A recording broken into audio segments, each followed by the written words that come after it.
stand at the edge of evening, where the light grows soft and the world begins to fade into shadow. The air is cool against your skin. A gentle mist rises from the ground, curling around your ankles like silk. You are not afraid. There is a path before you, winding downward through pale stones and drooping willows. Their branches sweep low, brushing your shoulders as you pass beneath them. Everything here is quiet. The sounds of the living world grow distant behind you, fading like the memory of a song. You take one step, then another, descending slowly into the soft darkness. The path is smooth beneath your feet. No sharp stones trouble you. No roots rise to trip your way. It is as though the earth itself welcomes you, guiding you gently down. The mist grows thicker now, wrapping around you like a blanket. It smells of damp earth and ancient stone, of water that has flowed for countless ages. You breathe it in, and it fills you with a strange peace. There is no hurry here. Time moves differently in this place. You walk at your own pace, following the curve of the path as it winds deeper and deeper into the twilight. The trees grow sparse now, their branches bare and elegant against the dimming sky. Ahead, you hear the sound of water. It is a gentle sound, steady and eternal. The river appears before you like a ribbon of silver in the dusk. It flows without sound, wide and calm, its surface smooth as glass. The water reflects nothing, yet it holds everything within its depths. You can sense the age of this river, the countless souls it has carried, the endless journeys it has witnessed. On the far shore, darkness waits, but it is not a frightening darkness. It is the darkness of deep sleep, of rest, of peace. It is the darkness that comes at the end of a long day, when your body finally relaxes and your mind lets go of all its worries. Stand at the water's edge and look out. Across the expanse, the surface is so still that you can barely tell where the water ends and the air begins. They merge together in a seamless veil of silver and shadow. You breathe slowly, feeling the coolness of the mist on your face. A small boat appears, drifting toward you through the mist. Its movement is slow and deliberate, carried by no oar or sail. It simply comes, as though it has been waiting for you all along. The wood of the boat is ancient, weathered smooth by time and water. It does not creak or groan as it moves. It glides in perfect silence, as much a part of the river as the water itself.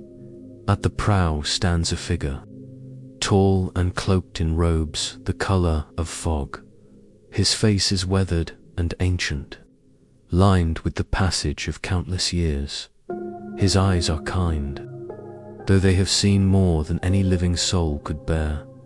They hold within them the weight of eternity, yet they look upon you with gentleness.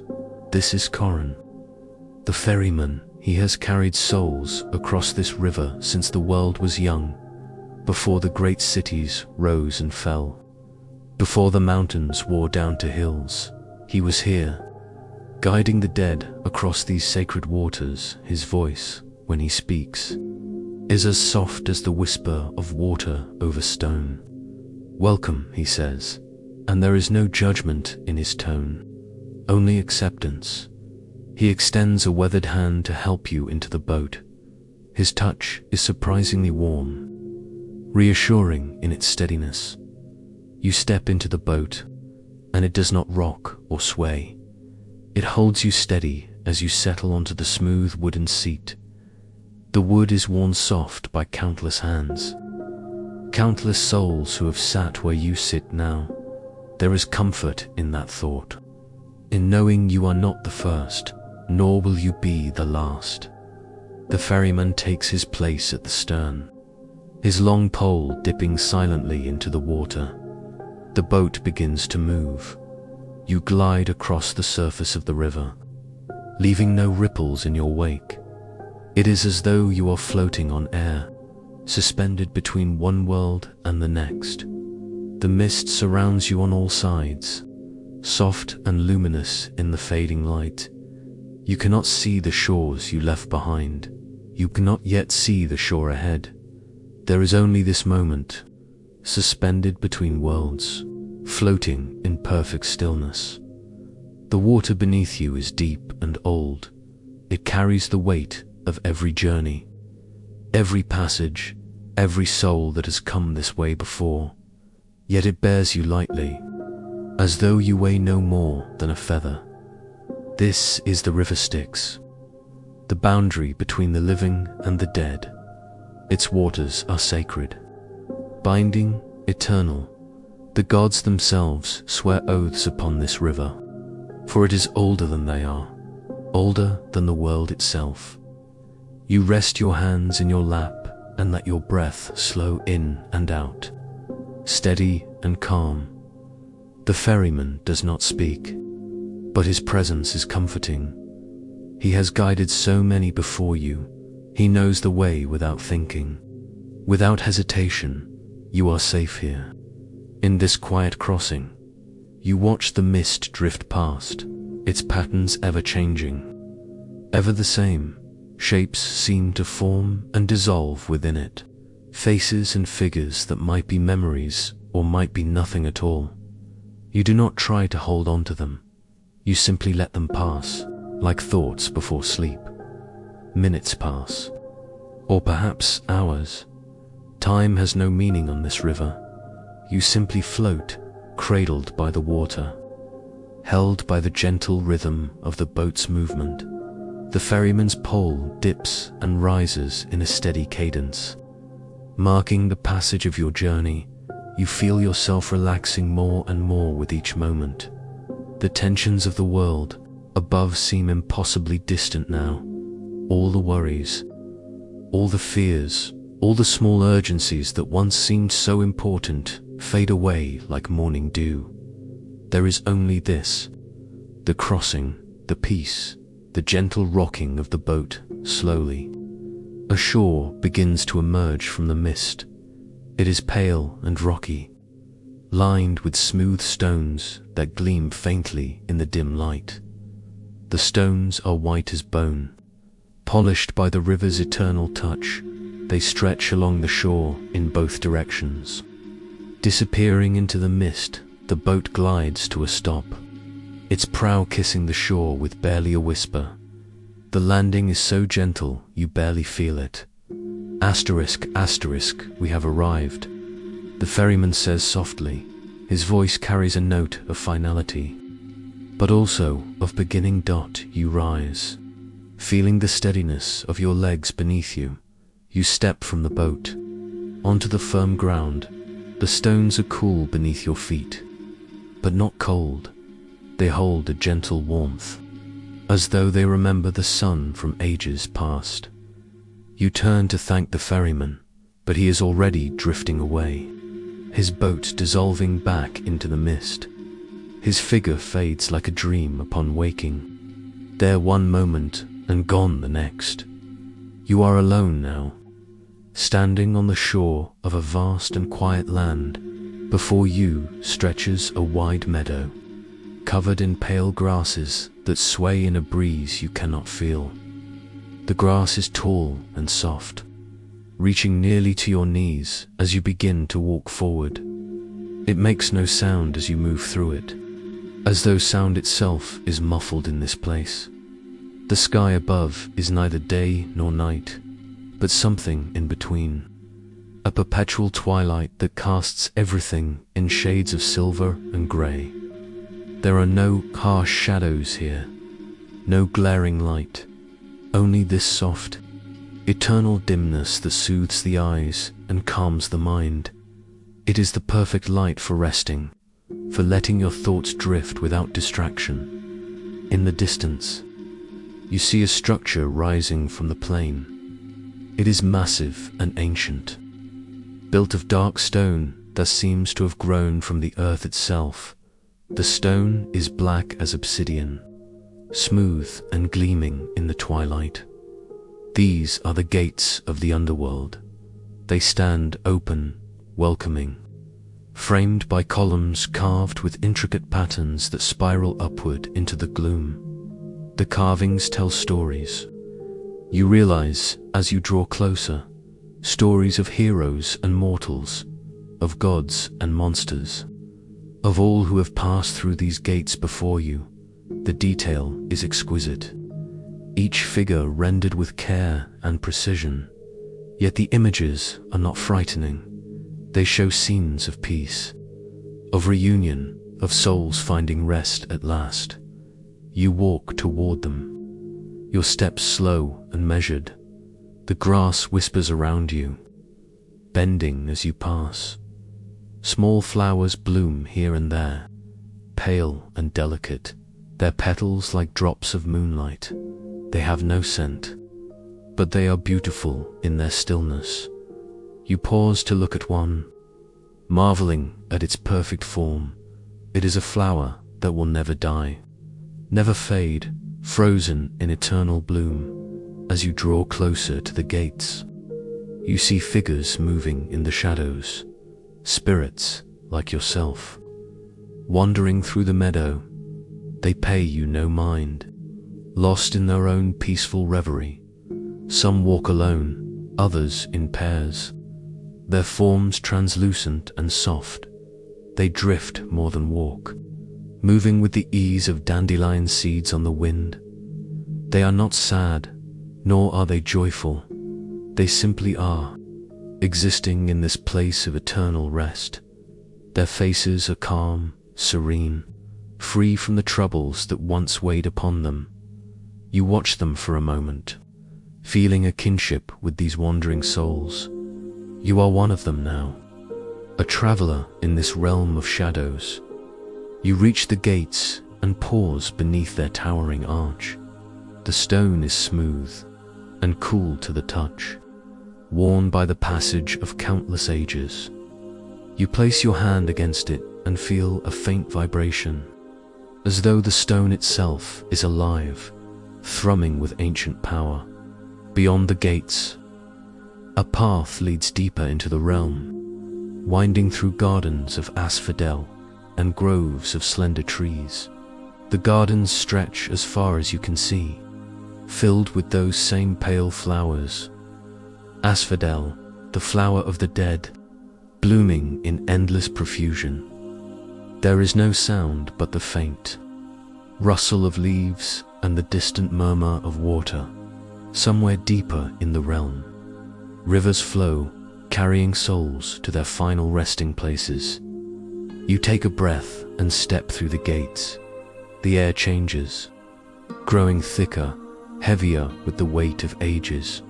It presses gently against you, not oppressive, but present, reminding you that you have crossed a threshold. This is no longer the boundary. This is the underworld itself, the realm of the dead, the kingdom of shadows. Asterisk, asterisk. But there is no fear here, only quiet, only peace. The weight of the air feels like a warm blanket, wrapping around you, holding you safe.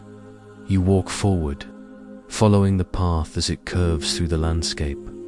On either side, the gardens stretch endlessly, filled with pale flowers that never wilt and never bloom more brightly. They exist in perfect stasis, unchanging and eternal. The trees are bare but graceful, their branches reaching upward like arms in prayer. They cast no shadows, for there is no sun to cast them. Yet they are beautiful in their simplicity, their stark elegance. Each tree is unique, twisted by time into shapes of impossible grace. You continue walking, drawn deeper into this vast and silent realm. The path is well worn, smooth beneath your feet. Countless souls have walked this way before you, their footsteps wearing the stone smooth over eons. Ahead, the path splits into many directions, each one leading to a different part of this infinite domain. But you are not lost. Something guides you, a gentle pull that leads you ever onward. Perhaps it is the will of the realm itself. Perhaps it is the call of the one who rules here, the lord of this place, the keeper of all souls. His name is Hades, and this is his kingdom. You have heard stories of him in the world above. Some call him stern, others call him cruel. But those who know him truly understand that he is neither.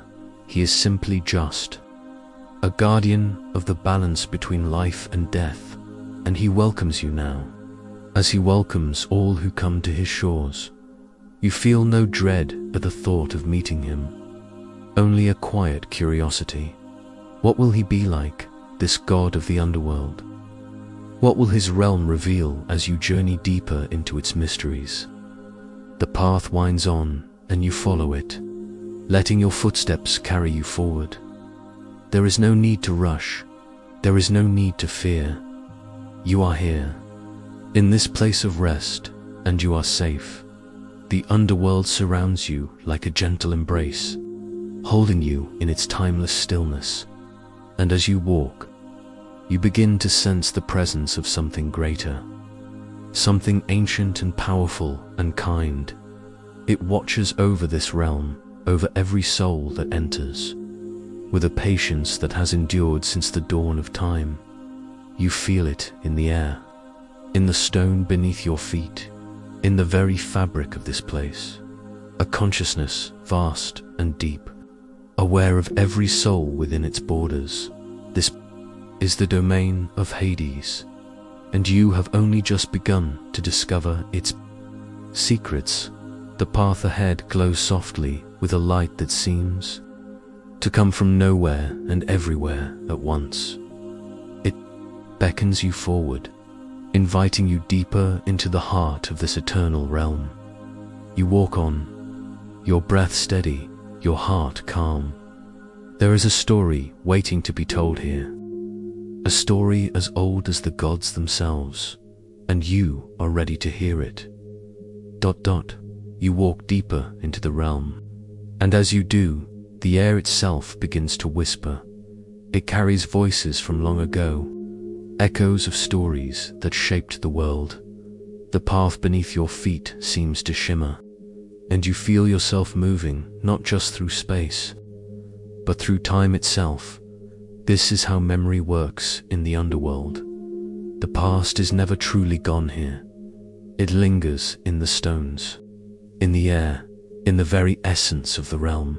And now, as you walk, the story of this place unfolds around you like a gentle dream.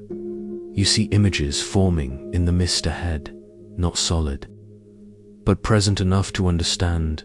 They are memories, ancient and powerful, belonging to the lord of this realm. You are being shown the beginning, the origin of how things came to be. In the time before time, there was darkness, not the frightening darkness of nightmares, but the peaceful darkness of potential, of possibility. From this darkness came the first beings, ancient and powerful beyond measure, the Titans. They were called giants who shaped the earth and sky, who gave form to the formless void. Among them was Kronos, lord of time itself. He ruled with absolute power, his word unquestioned, his will supreme. But Kronos carried a terrible fear within him. He had overthrown his own father, Uranus, and taken the throne by force. And a prophecy whispered to him that, as he had done, so would be done to him. One of his children would rise and cast him down. This fear consumed him, twisted him, until he could think of nothing else. And so, when his children were born, he swallowed them whole, one by one. As they emerged into the world, he took them into himself. He kept them trapped within his being, neither alive nor dead, suspended in eternal imprisonment. His wife, Rhea, wept for her lost children. She pleaded with Kronos to spare them, but he would not listen. Fear had made him cruel, had turned him into the very thing he feared becoming. When Rhea felt the sixth child growing within her, she knew she could not let this one be taken too. She fled to a cave on the island of Crete, deep in the mountains where Kronos would not find her. There, in secret and in silence, she gave birth to a son. She named him Zeus. She held him close, just once, memorizing his face, his tiny fingers, his soft breath. Then she wrapped a stone in swaddling clothes and returned to Kronos. She presented him with the bundle, and Kronos, in his paranoia, did not look closely. He swallowed the stone, believing it to be his child, and was satisfied. Zeus grew in secret. Raised by nymphs and fed on honey and goat's milk, he grew strong and wise, learning the ways of the world, preparing for the destiny that awaited him. The years passed, measured in the turning of seasons, in the rising and setting of stars. And when Zeus was grown, when he had become mighty and powerful, he returned. He came to his father's palace with a plan. With the help of the Titaness Metis, he prepared a potion, a mixture that would force Kronos to release what he had swallowed. Zeus disguised himself as a cupbearer and offered Kronos the drink. Kronos, suspecting nothing, drank deeply. The potion took hold immediately. Kronos doubled over, his body convulsing, and from his throat came first the stone, then, one by one, the children he had swallowed. First came Hestia, goddess of the hearth, calm and steady even after her long imprisonment. Then Demeter, who would bring forth the harvest, her eyes filled with the memory of growing things.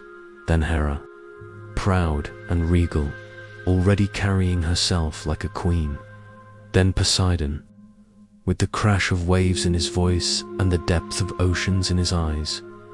And finally, Hades.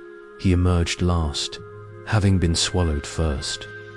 The eldest of them all, he stepped forth with quiet dignity, his face solemn, his bearing composed, where Zeus crackled with lightning and ambition, where Poseidon surged with the power of storms. Hades was still. He was steady as stone, deep as the earth itself, patient as the turning of ages. He looked around at the world he had never seen, at the siblings he had never known, and he said nothing. He simply stood, taking it all in, understanding in an instant what must be done. The 6 siblings faced their father, and Kronos, realizing what had happened, roared with fury. He called upon his Titan brothers and sisters, summoning them to war. The earth shook with their coming. Giants strode across the land, each step a thunderclap, each gesture reshaping mountains. But Zeus and his siblings would not back down. They had allies of their own, the Cyclopes and the 100-handed ones, beings whom Kronos had imprisoned long ago. Zeus freed them, and in gratitude, they forged weapons of incredible power for Zeus. They made thunderbolts that could split the sky. For Poseidon, a trident that could command the seas and shake the very foundations of the earth. And for Hades, they forged a helm of darkness, a crown that would make its wearer invisible, that would let him move unseen through any realm. The war that followed shook the cosmos. It was called the Titanomachy, the great battle between old gods and new. But here, in this telling, the violence fades to distant echoes. You see it as Hades saw it, as a necessary transformation, a changing of the guard. The battles were fierce, yes, but they were also inevitable. The old order had become rigid, had turned cruel in its fear. The new order brought balance, brought justice, brought the possibility of growth and change. For 10 years, the war raged. 10 years of struggle and sacrifice, of victories and defeats, of moments when it seemed the Titans might prevail. But slowly, steadily, the tide turned. Zeus proved himself a brilliant strategist, rallying his siblings, coordinating their attacks. Poseidon commanded the waters, flooding Titan's strongholds, cutting off their supply lines. Hera struck with precision and cunning. Demeter weakened the Titans by denying them. Sustenance. Hestia maintained the morale of the new gods, keeping their spirits strong, and Hades, wearing his helm of darkness, moved unseen through enemy ranks. He struck from shadow, not with cruelty, but with efficiency. He did what needed to be done. No more, no less. Finally, the Titans fell. Kronos was cast down, his power broken, his reign ended. The old gods were defeated, and the new gods stood victorious. But victory brought a new question. How would they divide the world among themselves? Who would rule what realm? Zeus, Poseidon, and Hades met to decide. They were the brothers, the three most powerful among the new gods. They could have fought among themselves, could have let ambition and pride tear apart what they had built, but they chose a different path. They would let fate decide. They would draw lots, trusting to chance and destiny to give each what he was meant to have. 3 lots were prepared, one for the sky, one for the sea, one for the underworld. The realms were equal in their own ways, each vast, each powerful, each necessary. The brothers reached forward, each taking a lot in hand. Zeus drew the sky, the realm of air and light, of thunder and storm. It suited him, for he was bold and bright, a god of action and authority. He would rule from Mount Olympus, high above the world, looking down on all creation. Poseidon drew the sea, the realm of water and depth, of currents and tides. It suited him, for he was changeable as the ocean, sometimes calm, sometimes raging. Always powerful, he would rule from his palace beneath the waves, in the deep places where light does not reach. And Hades drew the underworld, the realm of shadow and stone, of endings and eternity. He looked at his lot for a long moment, his face unreadable. The others watched him, wondering if he would protest, if he would demand a different realm, for the underworld was seen by many as the lesser prize. It was the realm of the dead, dark and somber, far from the bright world above. But Hades did not protest. He understood something the others did not, or did not yet. The underworld was not lesser, it was essential. Every soul that lived would one day die, and every soul that died would need a place to rest. Someone had to maintain order in that place, to ensure that the dead received their due. Someone had to stand as guardian at the boundary between life and death. Someone had to be strong enough to bear the weight of every ending, every loss, every grief. Hades knew he could be that someone. More than that, he knew he should be where Zeus sought glory and Poseidon sought dominion. Hades sought only to fulfill his duty. He accepted his lot with quiet dignity. "I will take the underworld," he said simply. His voice was deep and steady, carrying the weight of absolute commitment. "I will watch over the dead and maintain the balance between life and death." Zeus and Poseidon nodded. Relieved, they had feared a conflict. But Hades had accepted his fate without complaint. They did not fully understand why he had done so. They thought, perhaps, that he was resigned to his lot, accepting the lesser prize with stoic grace. But that was not it at all. Hades had seen in his realm a purpose greater than glory or dominion. He had seen the chance to serve, to protect, to maintain one of the fundamental orders of existence. And so the world was divided. Zeus took the heavens and became king of the gods, ruling from his throne on Olympus. Poseidon took the seas and became lord of all waters, from the smallest stream to the vastest ocean. And Hades took the underworld and became lord of the dead, guardian of the final threshold. The earth itself they held in common, neutral ground where all three could walk, but each had his own domain, his own realm to rule and protect. Hades descended to his new kingdom, passing through the very gates you walked through earlier. He explored every corner of his realm, learning its rivers and plains, its caverns and depths. He found it vast beyond measure, as large as the world above, perhaps larger, for the dead outnumber the living and always have. Every soul that had ever died was here, wandering in the dim twilight, lost and confused. There was no order yet, no structure. The dead mingled together without distinction. The good and the wicked, the brave and the cowardly, the wise and the foolish. They drifted like leaves on the wind, without purpose or direction. Hades knew this could not stand. His first act as lord of the underworld was to bring order to chaos. He would create a place where the dead could find rest, where justice could be served, where each soul could receive what it had earned in life. This would be his great work, his purpose, his duty.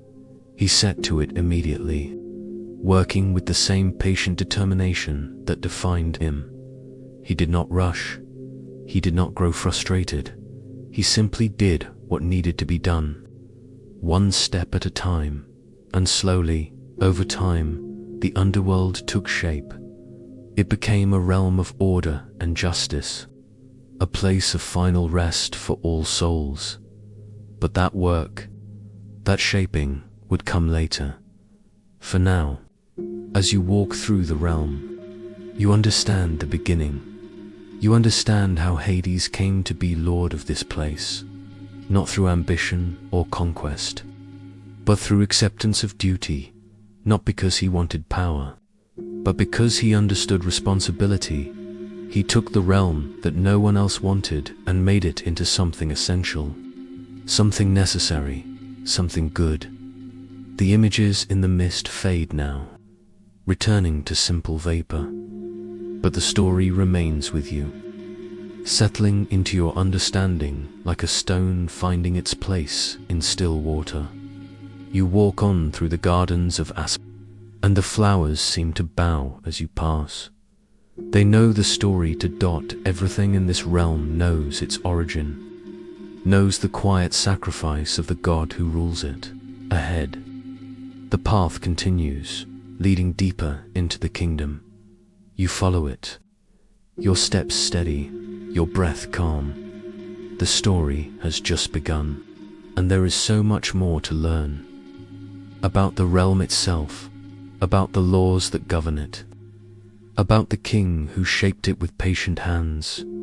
You walk on, ready for whatever comes next.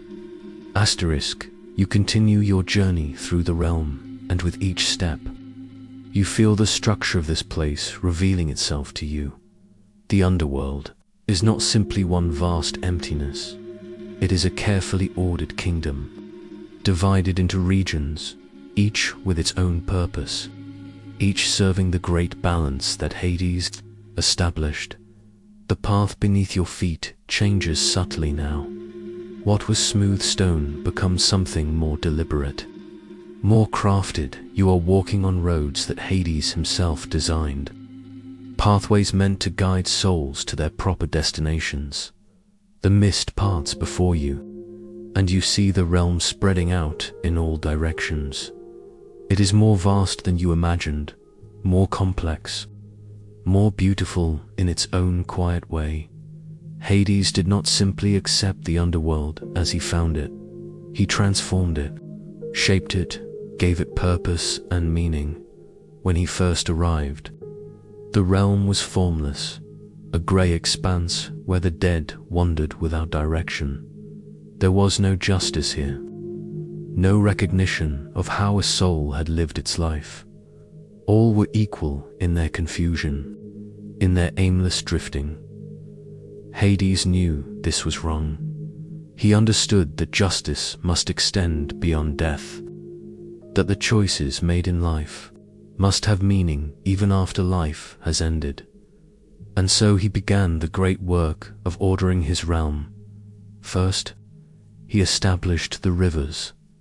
There were already waters flowing through the underworld, ancient currents that had existed since the beginning.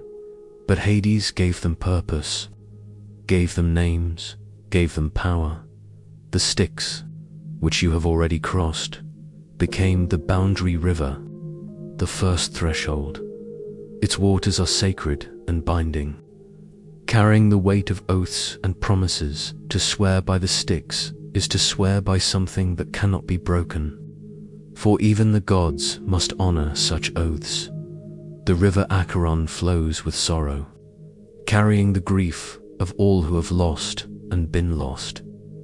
Its waters are dark and slow, heavy with the weight of mourning. Souls who cross the Acheron leave behind their tears, their regrets, their longing for what was. The river Phlegethon burns with fire that does not consume. Its flames are not meant to torture, but to purify, to burn away the attachments that keep souls bound to their former lives. It flows in a great circle, marking boundaries, creating separation between the different regions of the realm. The river, Cocytus, runs with the tears of lamentation. Asterisk here. Souls release their anguish, their cries of pain and loss. The water takes these emotions and carries them away, allowing the souls to move forward unburdened. And the river, Lethe, gentlest of all, flows with forgetting. Its waters offer peace to those who drink from them, washing away memories that are too painful to carry. Some souls drink deeply, letting everything fade. Others take only a sip, keeping fragments of who they were. The choice is theirs, for even in death, Hades grants dignity and agency. These rivers divide the underworld into regions, each serving a different purpose. You walk now toward the heart of these divisions, and the landscape shifts around you. The endless fields of asphodel stretch before you still, but now you can see beyond them. The asphodel meadows are where most souls come to rest.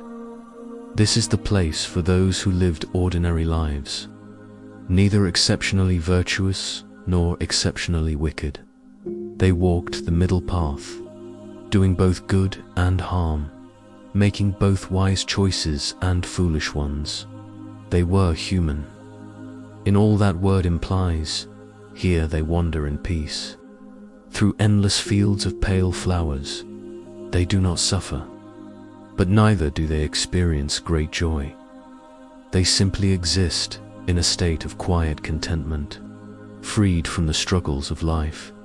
They remember their lives if they choose to, or they let the memories fade like morning mist. Some walk alone, lost in contemplation. Others gather in small groups, sharing the companionship of fellow souls. Time has no meaning here, and so they have all the time they need to find whatever peace they seek.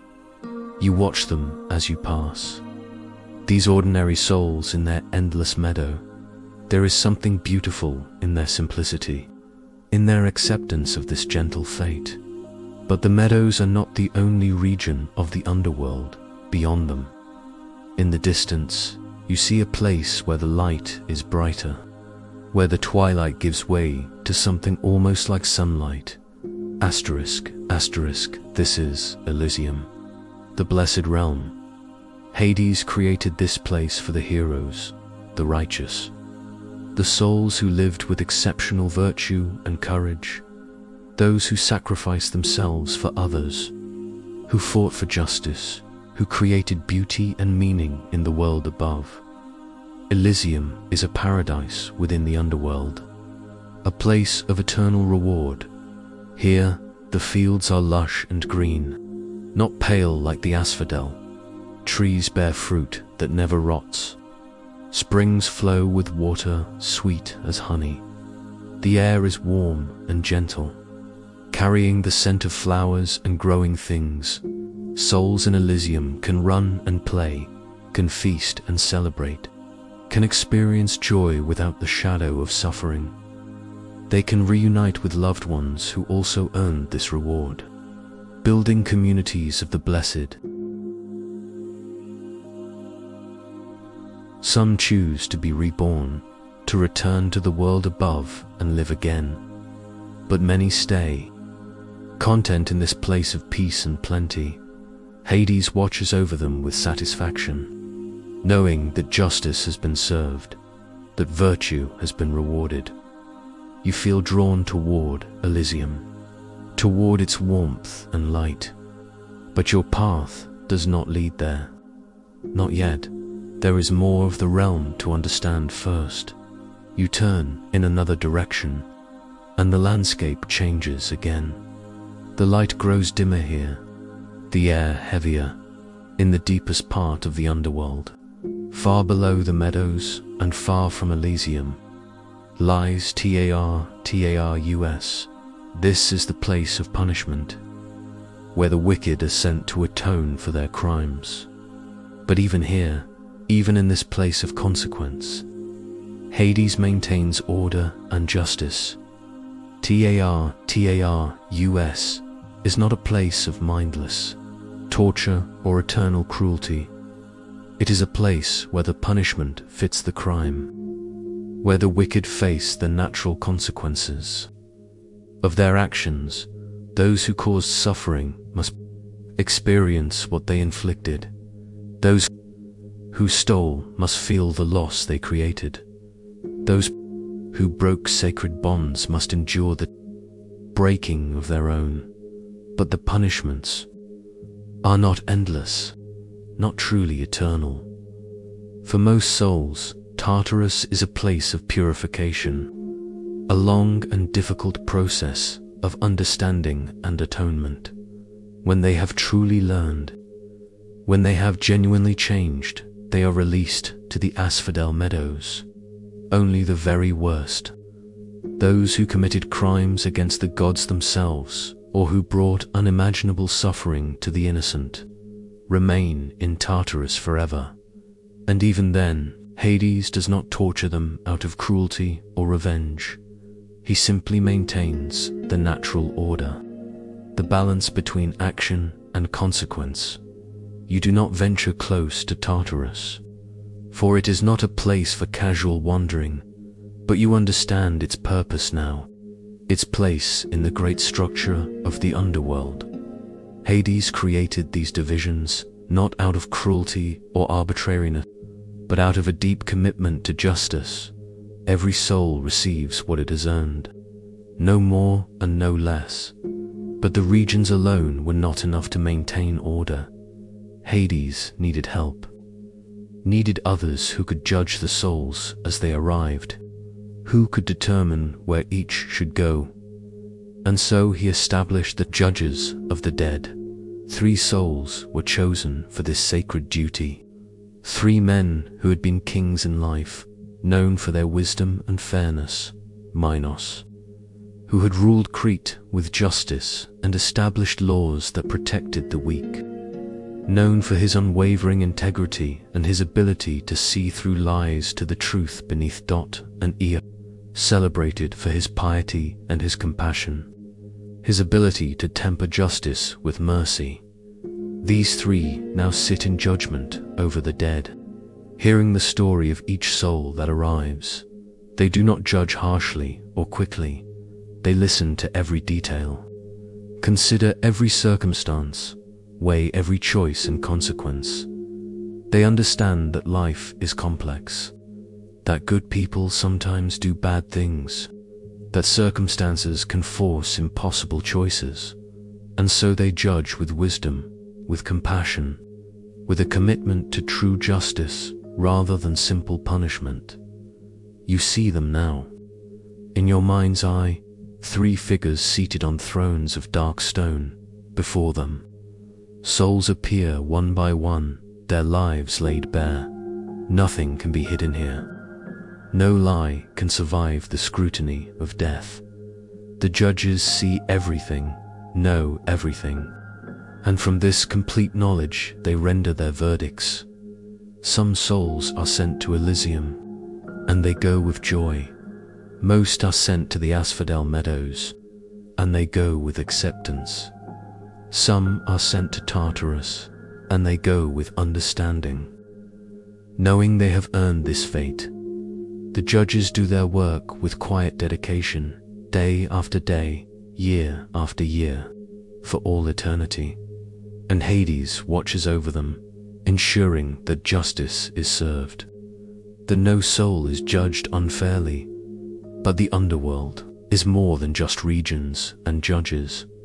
It is also a place of passages and thresholds, of boundaries that must be maintained. Hades understands that the separation between life and death must be absolute, must be carefully guarded. The dead cannot return to the living world, for that would upset the fundamental balance of existence.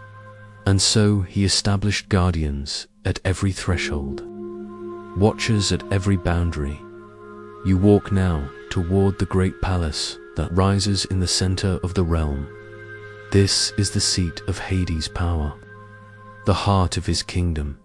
It is built of dark stone, massive and imposing, yet somehow not frightening. It has a solemnity to it, a gravity that speaks of the weight of responsibility rather than the desire for domination. The palace has many gates, many entrances. 4 souls arrive from all directions, and at the main gate stands the greatest guardian of all. You hear him before you see him. A low rumbling that could be a growl or could be breathing. The sound sends a shiver through you, but it is not the shiver of fear. It is the shiver of awe, of recognition that you are in the presence of something ancient and powerful around a bend in the path. He appears, Cerberus, the 3-headed hound. He is massive, larger than any living creature you have ever seen. His 3 heads move independently, constantly alert, watching every direction at once. His eyes glow with an inner fire. Not the fire of rage, but the fire of unwavering dedication. His teeth are like daggers, his claws like swords, his muscles ripple beneath his dark fur. Yet as you approach, he does not attack. He watches you calmly, assessing you, understanding that you belong here, that you have every right to walk these paths. Cerberus is not here to frighten or to harm. He is here to guard, to maintain the boundary between the living and the dead. He prevents the dead from leaving, from attempting to return to the world above where they no longer belong. But he also prevents the living from entering uninvited, from trespassing in a realm that is not meant for them. He is the perfect guardian, loyal beyond measure, tireless in his duty, incorruptible in his purpose. Hades found him in the early days of his reign, a creature born of the primordial chaos, powerful and wild, where another might have seen only a monster. Hades saw potential. He approached Cerberus not with force but with respect, offering him not subjugation but purpose. "Guard my gates," Hades said. and I will give you a home, a duty, a place where you belong." Cerberus accepted, and he has stood at his post ever since, never wavering, never failing. He is treated not as a beast, but as a valued guardian, respected and honored for his service. You pause before him, and one of his great heads leans down toward you. His breath is warm, carrying the scent of stone and shadow. He examines you carefully, then pulls back. Satisfied, you are permitted to pass. You walk through the gates and into the palace grounds. Here, the paths are perfectly maintained, the gardens meticulously ordered. Everything has its place. Everything serves a purpose. This is the heart of Hades' order, the center from which his justice radiates outward. You see other guardians here as well, lesser beings who serve specific functions. The Furies, ancient goddesses of vengeance, who ensure that oaths are kept and crimes are punished. But even they serve Hades' justice, acting not out of cruelty but out of a commitment to maintaining order. There are guides as well, psychopomps who lead souls from the world above to their final destinations. Chief among these is Hermes, the messenger god who travels freely between all realms. He brings souls to the river Styx, helps them understand what has happened, prepares them for their crossing. His presence here is a comfort to the newly dead, a familiar face from the world they knew. Hades welcomes him always, grateful for his service, knowing that the transition from life to death is made easier by Hermes' gentle guidance. You stand now in the gardens of the palace, surrounded by the structure and order that Hades has created. This is not a place of chaos or suffering. It is a place of law, of justice, of carefully maintained balance. Every soul that enters the underworld finds a place appropriate to the life they lived. Every judgment is fair. Every punishment is measured. Every reward is earned.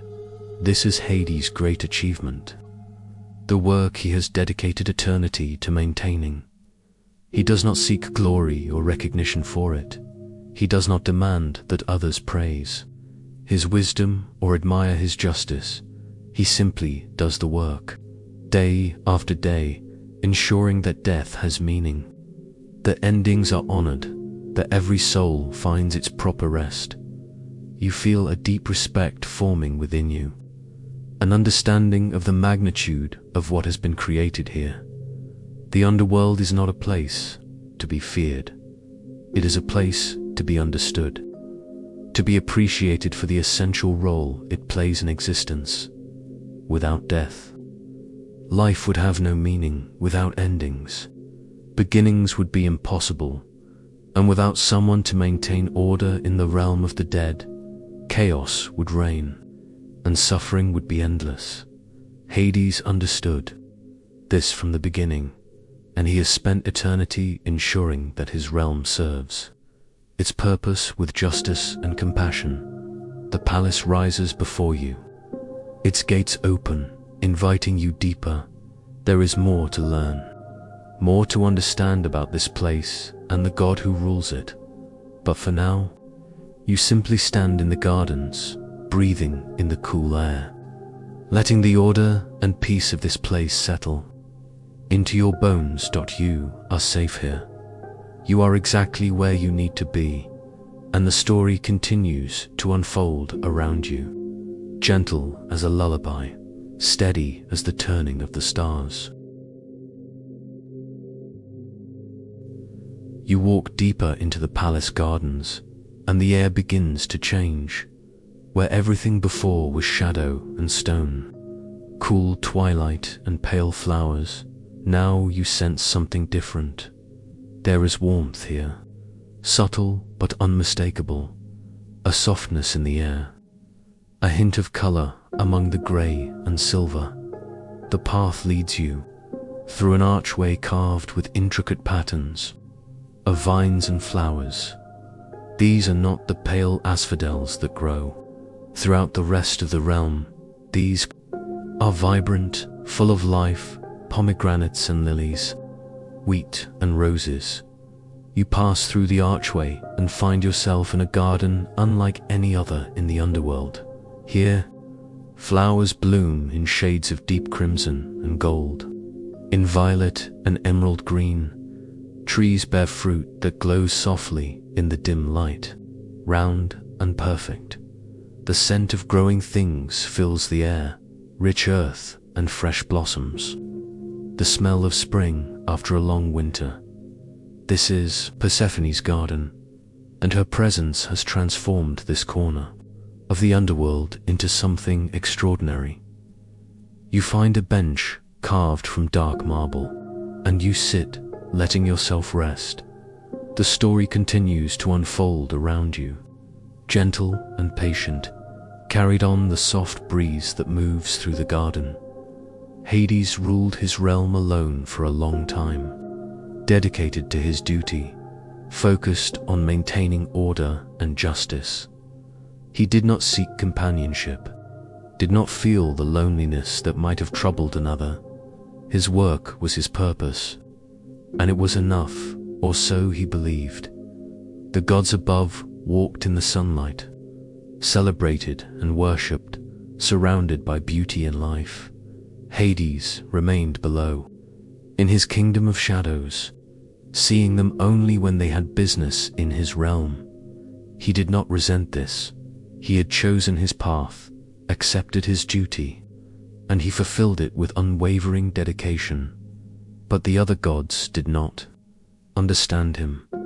They saw his realm as dark and dreary, a place to be avoided, visited only when absolutely necessary. They saw Hades himself as grim and forbidding, stern and unyielding. They did not see the justice in his judgments, the compassion in his order, the deep responsibility that guided his every action. And so Hades remained alone, misunderstood by his family, isolated in his underground kingdom, until the day he saw her. He had emerged into the upper world on one of his rare visits, attending to some matter that required his presence. The sunlight was harsh to his eyes, accustomed as he was to the gentle twilight of his realm, but he bore it, walking through the fields of the living world, fulfilling his duty. And then he came upon a meadow where flowers grew in wild profusion. There, gathering blossoms with gentle hands, was a young goddess he had never seen before. She moved through the flowers like sunlight itself, graceful and bright, her laughter carrying on the wind. Her hair was dark as rich soil, her eyes the color of new leaves in spring. She wore a simple dress the color of wheat, and in her hands she held a basket overflowing with flowers. This was Persephone, daughter of Demeter, goddess of the harvest. She had been kept close by her mother, protected from the world, allowed only to wander in the safe meadows near their home. She was innocent of the complexities of the world, knowing only the simple joys of growing things, of seasons turning, of life renewing itself. Hades stopped, transfixed. He had never seen anything so beautiful, so full of life and light. She was everything his realm was not, everything he thought he had given up when he accepted his duty.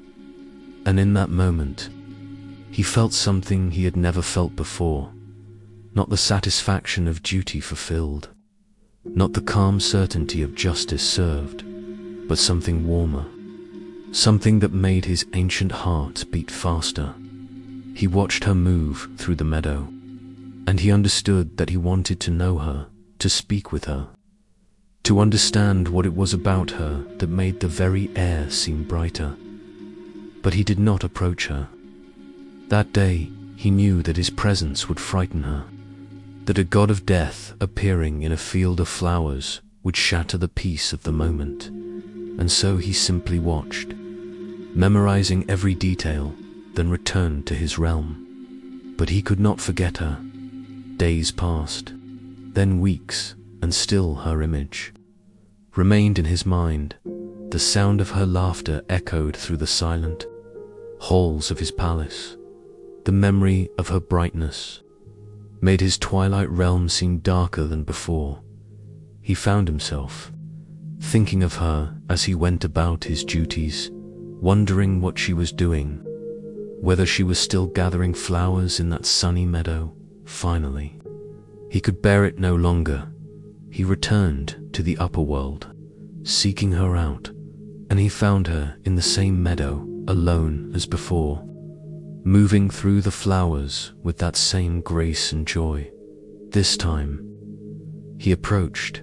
She saw him coming and turned, curiosity rather than fear in her eyes. She did not know who he was, had never seen him before. To her, he was simply a stranger in dark robes, tall and solemn, walking toward her through the flowers. "Hello," she said, her voice like music, open and friendly. Hades found himself at a loss for words. He, who commanded legions of the dead, who maintained order over an entire realm, who had stood against titans in battle, could not find his voice. "I am Hades," he finally said, his voice softer than he intended. He saw the change in her expression, the sudden understanding of who he was, the Lord of the Underworld, the god of death, standing before her in a field of life. But to his surprise, she did not run, she did not recoil or show fear. Instead, she tilted her head, studying him with those leaf-green eyes.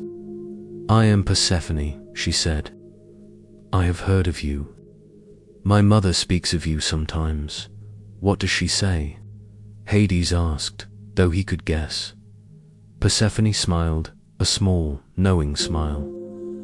"That you are serious and stern, that you rule a dark kingdom and never smile." "She is not wrong," Hades admitted, "isn't she?" Persephone stepped closer, looking up at him. "You seem sad to me, not stern. Lonely, not dark." Her words struck him like a thunderbolt. In one sentence, she had seen through to the truth that no one else had perceived. They talked then, sitting in the meadow as the sun moved across the sky. Persephone asked him about his realm, and he told her, trying to make her understand that it was not a place of horror but of peace, of rest, of justice. She listened with genuine interest, asking questions that showed she truly wanted to understand. Asterisk, and Hades, for his part, asked her about the world above, about the things that grew and changed, about the cycle of seasons that his realm never knew. She told him about spring, about the joy of seeing the first flowers push through the soil after winter. She told him about harvest, about the satisfaction of gathering what has been carefully tended. She told him about her mother, about the love and protection that sometimes felt like a cage. They talked until the sun began to set, and when Hades finally rose to leave, he felt something he had not felt in eons. Hope. He visited her again the next day, and the day after that. Each time they talked for hours, sharing their worlds with each other, finding unexpected common ground. Persephone was fascinated by the order and justice of the underworld, by the way Hades maintained balance and fairness. Hades was enchanted by her joy in living things, by her ability to find beauty in growth and change. Slowly, carefully, they grew close, and eventually, Hades found the courage to ask her the question that had been building in his heart. "Would you come to my realm?" He said, "Not as a prisoner, never that, but as a companion, as a queen, as one who shares in the ruling and maintaining of this necessary place." Persephone was quiet for a long moment, and Hades felt his heart sink. He had asked too much, had frightened her with the enormity of what he offered. But then she spoke, and her words were not what he expected. "I would," she said softly. "I would come with you, but my mother would never allow it. She keeps me close, protected, never letting me choose my own path." They sat together in silence, both understanding the impossibility of their situation. Demeter loved her daughter fiercely, protectively, possessively. She would never consent to Persephone descending to the underworld, never allow her precious daughter to become the queen of the dead. And so they made a choice together, a choice that would change everything. Persephone would come with Hades to the underworld, not stolen, not taken by force, as some stories would later claim, but of her own free will, making her own choice. They descended together, leaving the upper world behind. And when Demeter discovered her daughter was gone, her grief and rage shook the earth. She searched everywhere, calling Persephone's name, demanding answers from the gods. When she learned that Persephone was in the underworld with Hades, her fury knew no bounds. Asterisk in her anguish, she withdrew her blessing from the earth. The crops failed, the flowers withered, the trees lost their leaves. An eternal winter fell upon the world, harsh and unforgiving. People suffered, animals starved. The very earth seemed to die. The gods tried to reason with Demeter, but she would not listen. "Return, my daughter," she said, "or the earth will never bloom again." Zeus, seeing the suffering of mortals, knowing that this could not continue, summoned both Hades and Demeter to mediate. Hades came, bringing Persephone with him. Demeter rushed to her daughter, holding her close, weeping with relief. "Come home," she begged. "Come back to the light, to the world of the living." But Persephone stepped back, standing beside Hades. "I am home," she said gently. "Mother, I love you, but I have chosen my path. I have chosen to be queen of the underworld, to share in its ruling, to bring balance to its justice." Demeter could not accept this, could not understand how her daughter could choose darkness over light, death over life. Zeus saw that neither would yield completely, and so he proposed a compromise, an accord that would satisfy both. Persephone would divide her time between the two realms. Part of the year, she would remain in the underworld with Hades, ruling as queen, maintaining the order they had built together. And part of the year, she would return to the upper world to be with her mother, to walk in the sunlight and tend the growing things. The division would mirror the seasons themselves. When Persephone descended to the underworld, Demeter's grief would turn the world to autumn and winter. The leaves would fall, the flowers would sleep, the earth would rest. But when Persephone returned to the surface, Demeter's joy would bring spring and summer. The flowers would bloom again, the crops would grow, life would return to the land. This is how the seasons came to be, born from love and loss, from choice and compromise. Persephone agreed to this accord, seeing the wisdom in balance, in honoring both her mother and her chosen path. Hades agreed as well, though it pained him to part with her for even part of the year. But he understood that balance was essential, that extremes in any direction caused suffering, and so the pattern was established, repeating endlessly, eternally each year when the time comes. Persephone descends to the underworld. She walks through the gates that you walked through, passes the guardian Cerberus, who bows his 3 heads in respect, and takes her place beside Hades on the throne. And the underworld changes with her presence. Her garden blooms, bringing color and warmth to the realm of shadows. Her compassion softens the edges of justice, ensuring that mercy walks hand in hand with law. Her joy reminds the souls that death is not an ending, but a transformation. Not a loss, but a change. She is beloved by the dead, who see in her the promise of renewal, the hope that even in endings there can be beauty. Hades, for his part, is transformed by her presence. Where he once was stern and distant, he becomes gentler. More open, she teaches him that justice must be tempered with understanding, that order must allow for grace. Together they rule as equals, each bringing their own gifts to the governance of the realm. When the time comes for her to return to the surface, Hades lets her go without complaint.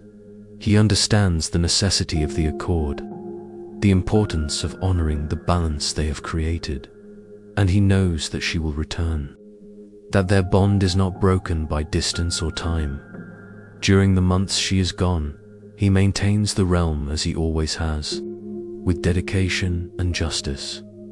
But he counts the days until her return, until he can see her face again, hear her laughter echoing through the palace halls, and when she descends once more, crossing the threshold between worlds, he greets her with a quiet joy that transforms his solemn face.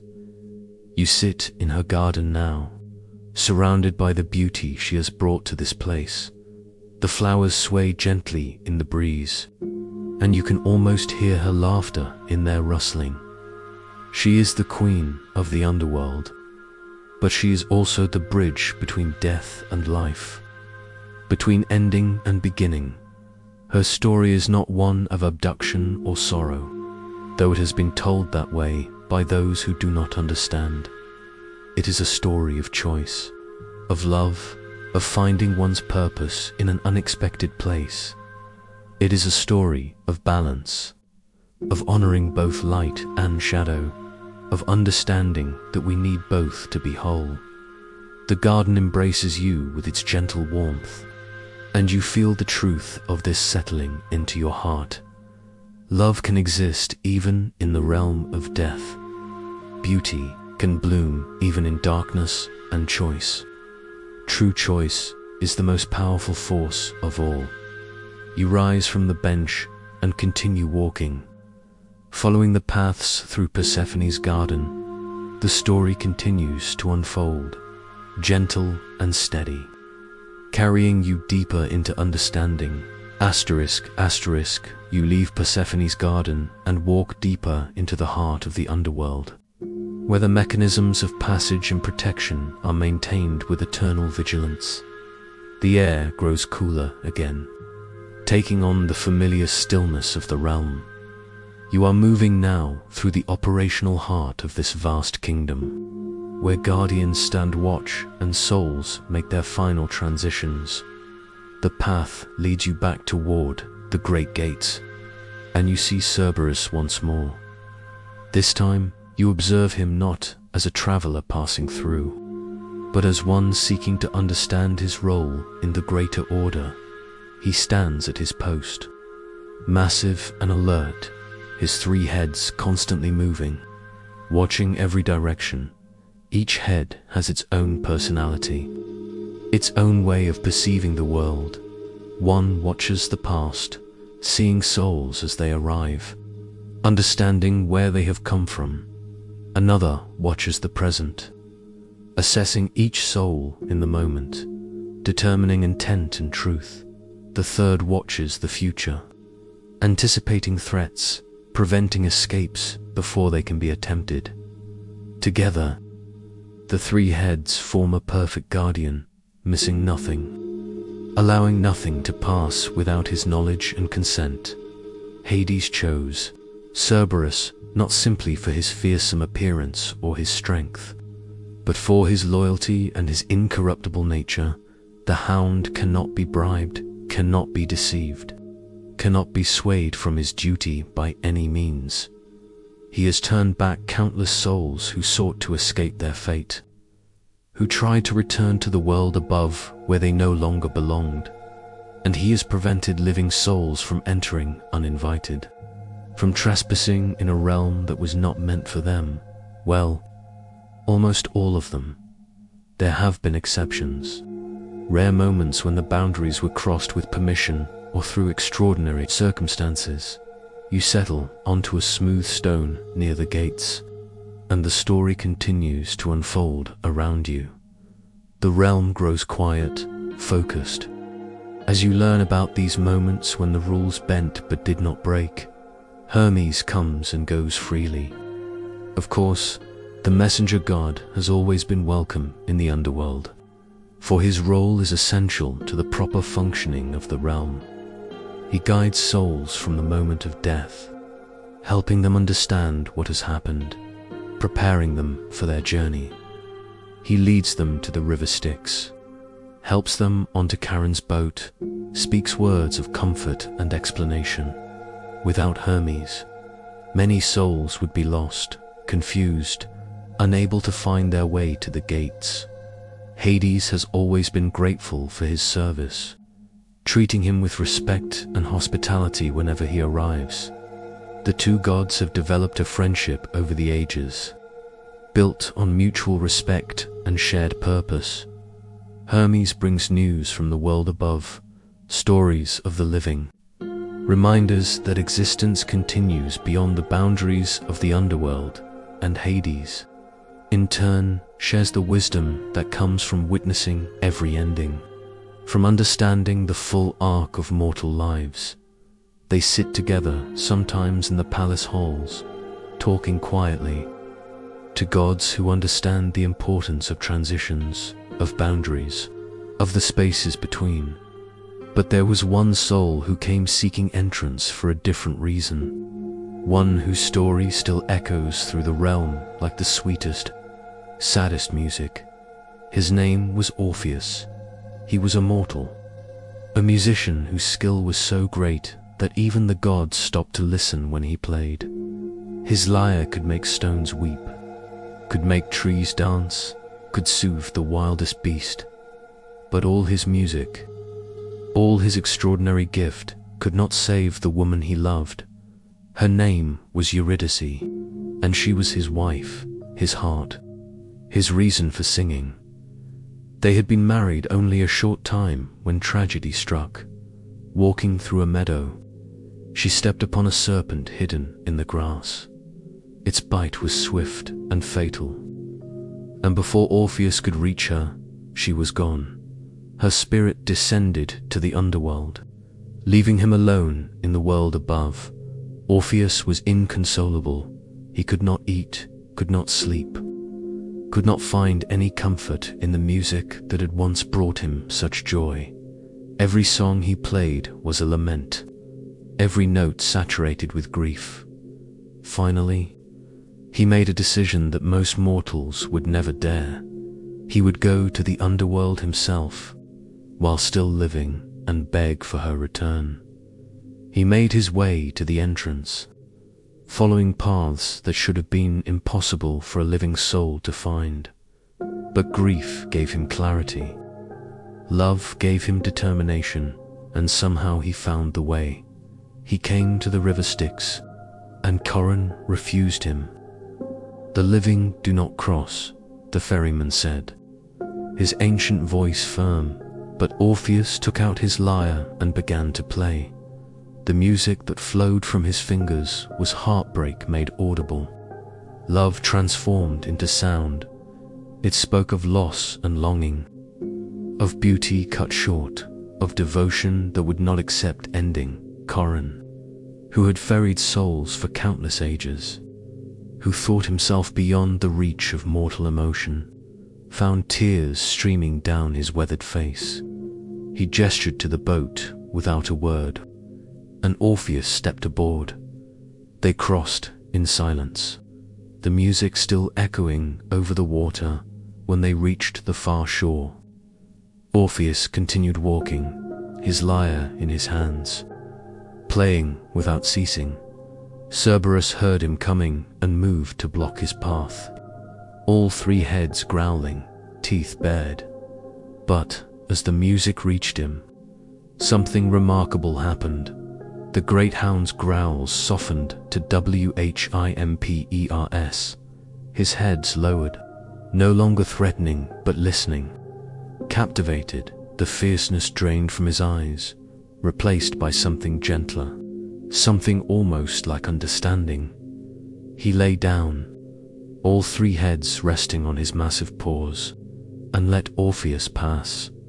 Through the gates the musician walked, his music transforming the underworld as he passed. Souls stopped there wandering to listen, gathering round him, remembering what it felt like to love, to hope, to feel the judges paused in their deliberations, their stern faces softening.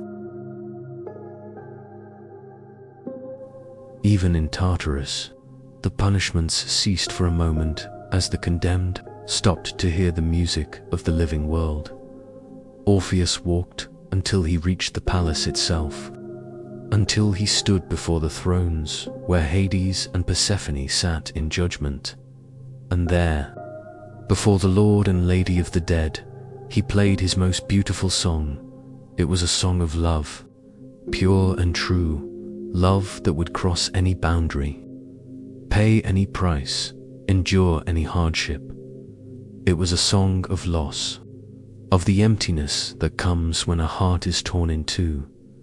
It was a song of plea, asking not for justice, but for mercy, not for what was earned, but for what was needed. Hades listened, his face impassive, his hands gripping the arms of his throne. He had heard countless pleas over the ages, had seen every form of grief and desperation. He had remained unmoved through them all, for to be swayed by emotion would be to abandon justice, to let personal feeling override the necessary order. But this music was different. It spoke to something deep within him, something that understood what it meant to love someone so completely that the world seemed empty without them. He glanced at Persephone, sitting beside him, and saw tears streaming down her face.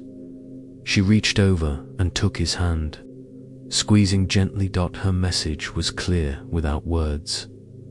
When Orpheus finished playing, silence filled the hall. It stretched for a long moment, heavy with possibility. Finally, Hades spoke, his voice rough with emotion he rarely showed. "Your music has moved even me," he said slowly. "It has reminded me of what love means, of what it is to need another soul as you need breath itself." Orpheus looked up, hope blazing in his eyes. "I will grant your request," Hades continued. "Eurydice will be returned to you. She may follow you back to the world above, back to life and light." Orpheus fell to his knees, overcome with gratitude, barely able to speak his thanks. But Hades raised a hand, silencing him. "There is one condition," the god said. "You must walk ahead of her, back through my realm, across the river, through the gates and passages, all the way to the surface. And you must not look back. Not once. Not until you both stand in the sunlight of the living world. If you turn to look at her before that moment, she will be lost to you forever, and you will never be granted this chance again." It was a test, though not a cruel one. Hades needed to know that Orpheus trusted, that his faith was as strong as his love. The underworld operates on rules, on order, on the understanding that boundaries must be respected. This was a way of honoring that order while still granting mercy. Orpheus agreed immediately, his heart too full of joy to consider the difficulty of what was being asked. Eurydice was brought forth, her spirit restored to form, her eyes filled with wonder and disbelief. She reached toward Orpheus, but Hades stopped her. "You must walk behind him," he said gently, "and he cannot turn to you. Trust in his love, as he must trust in my word." And so they began the long journey back.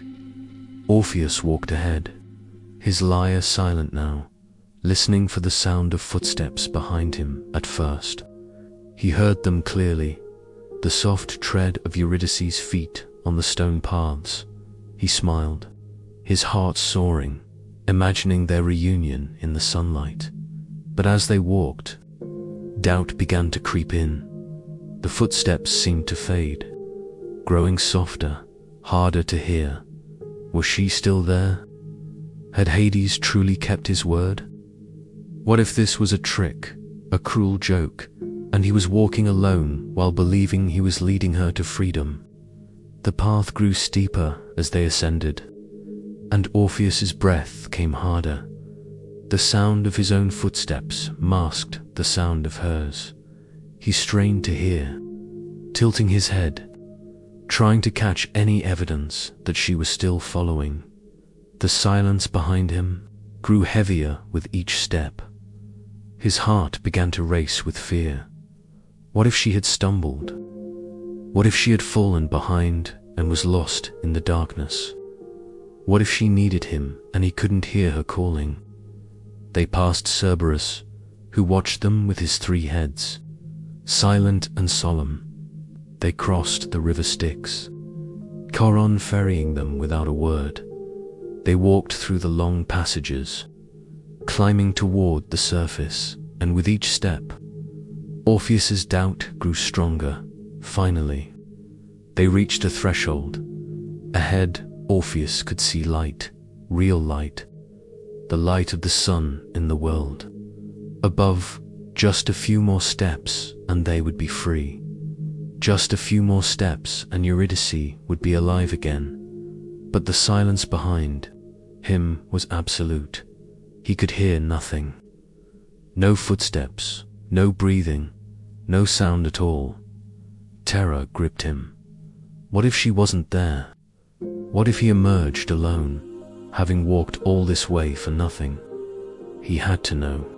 He had to be sure. Just one glance, just to confirm she was still following. And then they would complete the final steps together, at the very threshold. With sunlight falling on his face, Orpheus turned. And there she was, just steps behind him, her hand reaching toward his, her face full of love and trust. For one perfect moment, their eyes met. Then she began to fade. Her form grew translucent, her features blurring, her hand falling away before it could touch his. "No," Orpheus whispered, reaching for her, but she was already dissolving, being pulled back by the inexorable rules of the underworld. Her lips moved, forming words he couldn't hear.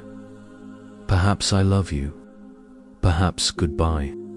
Then she was gone, vanished like morning mist, returned to the realm of the dead.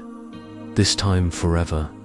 Orpheus fell to his knees at the threshold, caught between light and shadow, alive but destroyed. He had been so close. One more step, one more moment of faith, and she would have been saved.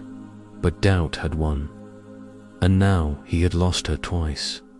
He tried to return to the underworld, to beg for another chance, but Cerberus would not let him pass, and Charon's boat did not come.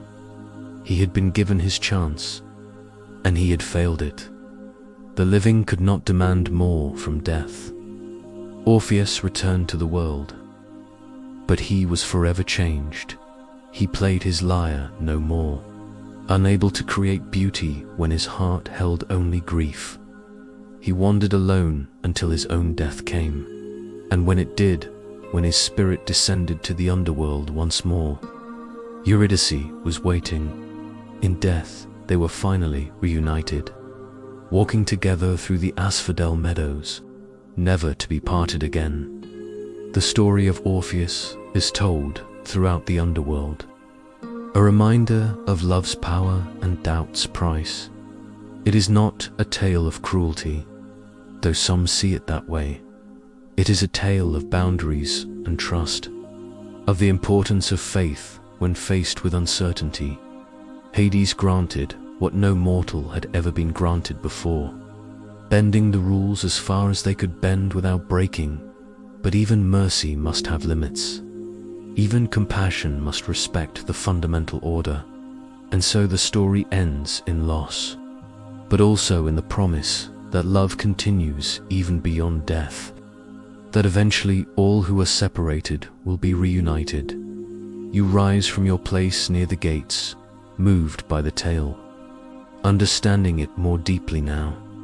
The guardians of the underworld are not obstacles, but necessary protections, maintaining the boundaries that keep existence in balance, and the passages between realms are sacred, to be crossed only with respect and understanding. You walk on, your steps slow and thoughtful, carrying the story with you like a precious burden. ***********. You continue your journey through the realm. And now the path leads you toward places where the boundary between worlds grows thin. There are moments, rare and precious, when the underworld touches the surface, when Hades himself emerges into the light of day. These moments are few and far between, for Hades is not comfortable in the world above. The brightness hurts his eyes. Accustomed as they are to gentle twilight, the noise and chaos of the living world disturb his sense of order. The constant change, the endless motion, the unpredictability of life itself. All of these things feel foreign to him after so long in the stillness of his realm. But sometimes, duty calls him upward. Sometimes, matters arise that require his presence among the other gods. And sometimes, very rarely, he simply wishes to see the sky again, to remember what it was like before he descended to his eternal kingdom. You walk now through a gallery of memories, images that shimmer in the air like reflections on water. These are Hades' own recollections of his ventures into the upper world, his encounters with mortals and gods, his attempts to fulfill his role in the greater cosmos. The first image shows him standing on the slopes of Mount Olympus. Among his fellow gods, they are gathered for a council, one of the rare occasions when all the Olympians come together to discuss matters of importance. Hades stands apart from the others, not quite belonging to their bright and boisterous company. Zeus sits on his throne, commanding attention, his voice booming as he speaks of mortal affairs and divine politics. Poseidon lounges nearby, his presence bringing the scent of salt and sea even to these high peaks. Apollo shines like the sun itself, surrounded by the muses who attend him. Artemis stands with her bow, fierce and independent, speaking when she chooses and silent when she does not. Athena offers wisdom, her words measured and thoughtful. Ares speaks of war and conflict, his enthusiasm making the other gods uncomfortable. Aphrodite brings beauty and desire, her very presence changing the atmosphere of the gathering.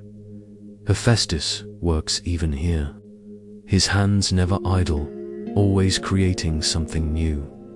Hermes flits from god to god, carrying messages, sharing news, keeping everyone connected, and Hera presides over it all. Zeus is queen, powerful and proud, watching everything with keen eyes. Among all these bright and vivid personalities, Hades is the shadow. He speaks little, contributes only when his specific knowledge is needed, and leaves as soon as the council concludes. The other gods do not dislike him, exactly. But they do not understand him either. They see his realm as a grim necessity, his role as an unfortunate duty that someone must fulfill. They are grateful that he does it. But they do not envy him, do not seek his company, do not invite him to their celebrations and feasts. When he speaks of justice and order, of the careful balance he maintains in the underworld, they nod politely, but their eyes glaze over. They prefer to think about life, not death, about beginnings rather than endings. And so Hades remains on the periphery of Olympian society, respected but isolated, honored but lonely. He does not complain about this, does not demand inclusion or recognition. He simply fulfills his duty and returns to his realm, where at least his purpose is clear and his work is valued. The image shifts, and you see Hades emerging from a cave, one of the many entrances to the underworld that dot the landscape of the mortal world. He steps into sunlight, blinking against the brightness, adjusting to the overwhelming sensations of the living world. He has come because there is a disturbance, a soul that should have passed to his realm but has not, a mortal who is clinging to life through unnatural means. These situations require his personal attention, for they threaten the natural order, the balance between life and death that must be maintained. He walks through the world quietly, observing but not interfering, seeking the source of the disturbance. Mortals see him sometimes, though they do not always recognize who he is. They see a tall figure in dark robes, solemn and imposing, and they feel a chill run through them. Some sense that they are in the presence of something ancient and powerful, something that exists beyond the scope of their ordinary lives. Others simply look away, uncomfortable with the intensity of his presence, the weight of eternity that surrounds him like a cloak. Hades does not seek to frighten them, takes no pleasure in their unease. He is simply what he is, a god of death in a world that fears and misunderstands what death means. He finds the source of the disturbance, addresses it with quiet efficiency, and returns to his realm. But these brief visits leave him feeling more isolated than before. He sees how mortals live, how they love and laugh and struggle and grow. He sees the beauty of life, the sweetness of moments that will not last, the poignancy of existence that must eventually end, and he understands why they fear him, why they turn away, why they would rather not think about the inevitable conclusion that awaits them all.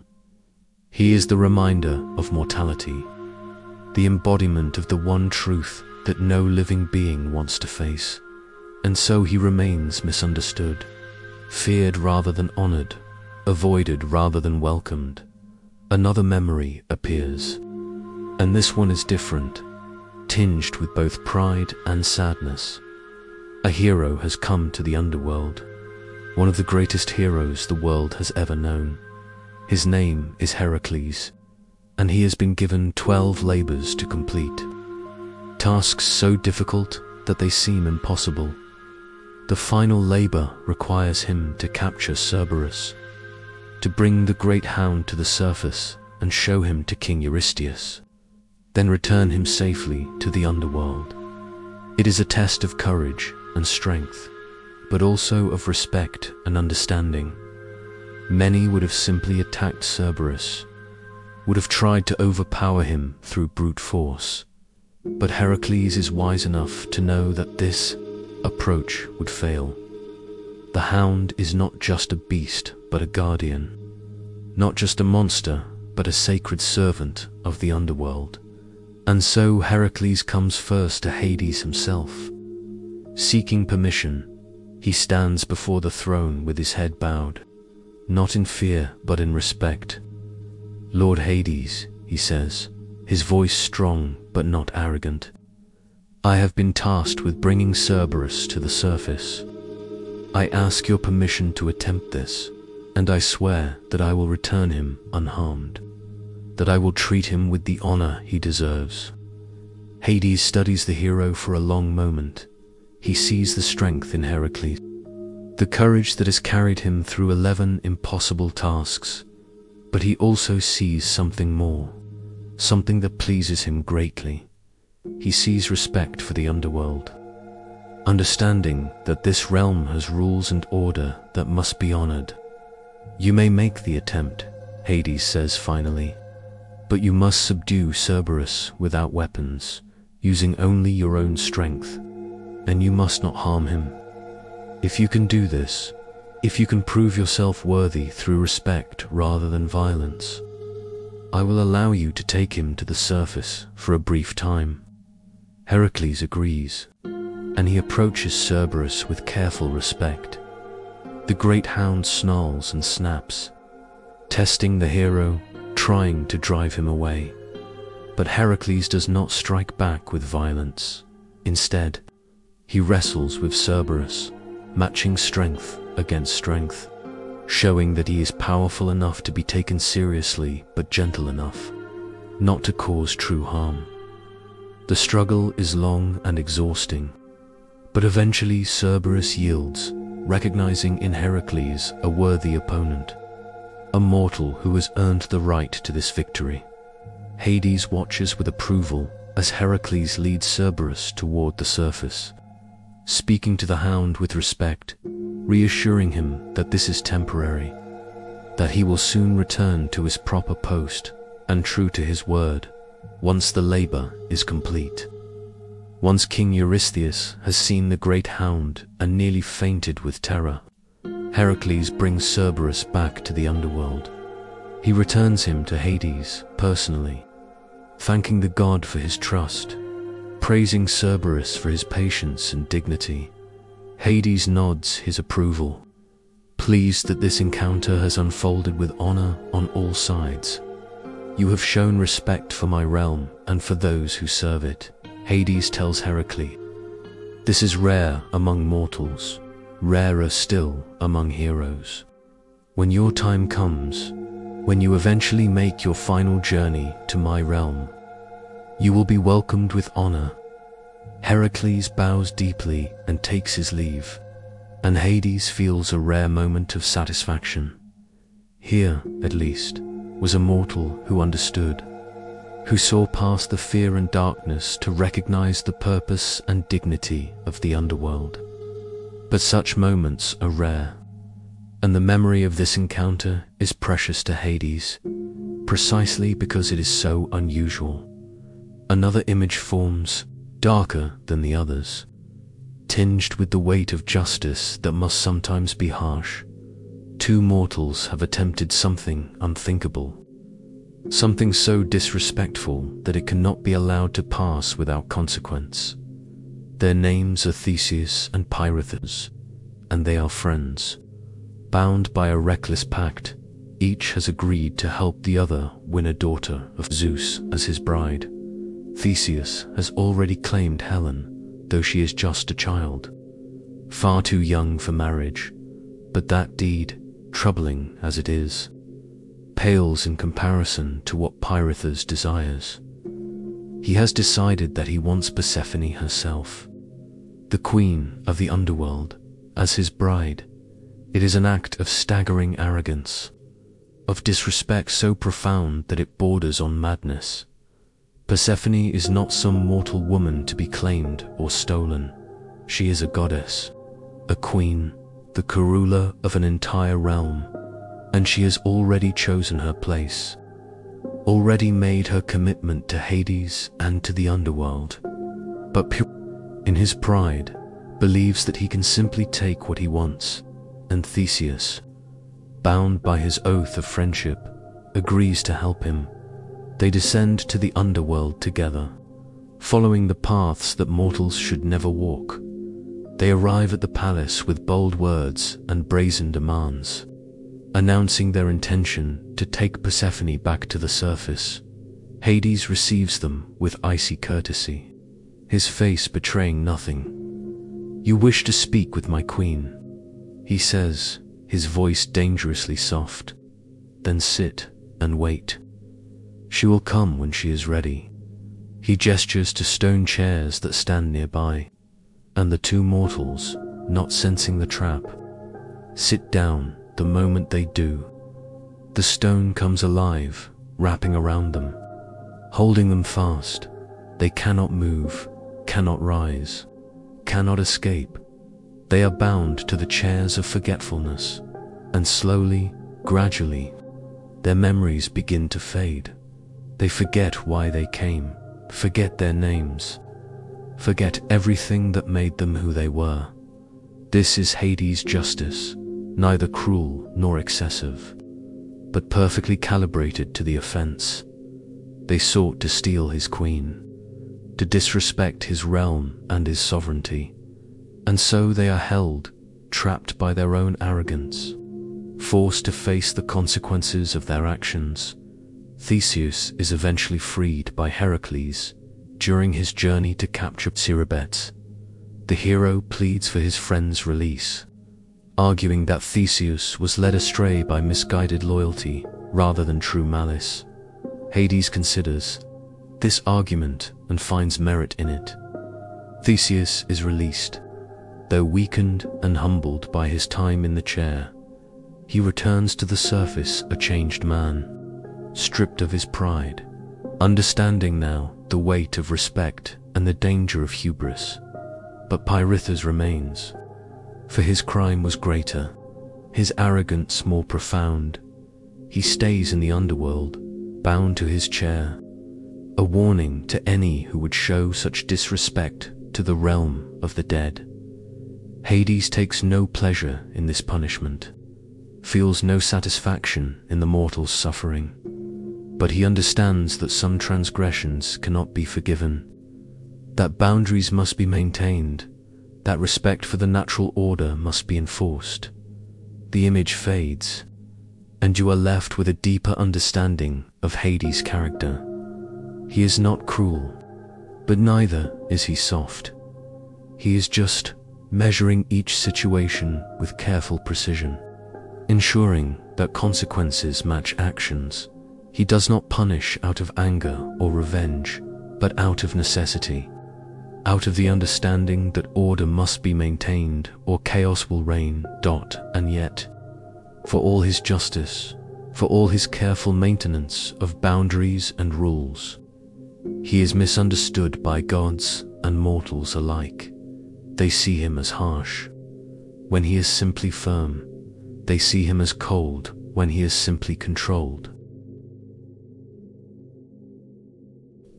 They see him as the enemy of life when he is actually the guardian of death's meaning.